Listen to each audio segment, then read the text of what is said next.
setzen Sie sich bitte. Nein, nein, Sie bitte. Danke. Und setzen Sie sich bitte auch. Danke. Wie heißen Sie? Ich heiße Blanca. Und Sie?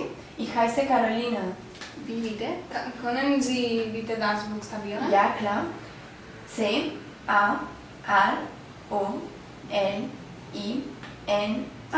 Oh, Carolina. Ja. Und wo wohnen Sie?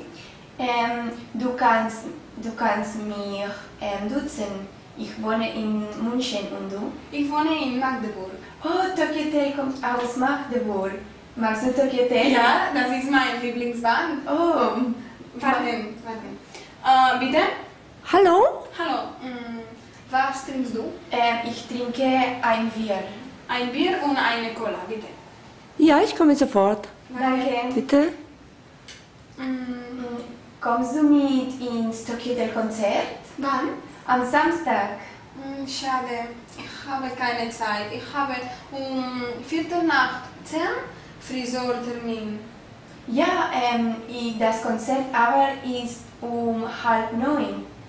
Oh, prima, ich Ja. freue mich. Ja. Hast du WhatsApp? Ja. 0, 3, 2, 6, 4, 5, 7, 2, 8, 0. Und du? Danke. Und deine Nummer? Ja, mein... Warte, bitte. Eine Brille, eine Banane, ein Mäppchen. Aber ich habe mein Handy nicht hier.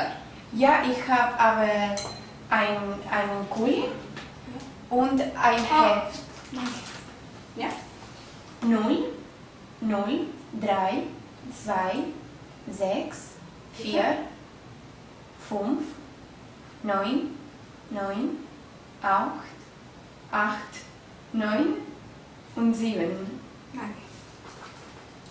Und was magst du, Carolina? Ich mag shoppen und reisen.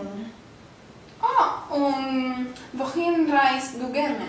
Ich reise gern durch Spanien, die Schweiz, Österreich und Kanada. Ich spreche Spanisch und Katalanisch. Ich komme aus Barcelona. Oh, ich auch. Ich komme aus Barcelona. Und serio? Sí. Vale. Vielleicht knackst du eine Bank, doch das ist leider sehr gefährlich. Bestimmt werd ich gefasst und außerdem bin ich doch ehrlich und will nicht in den Knast. Ich wär so gerne Millionär, dann wär mein John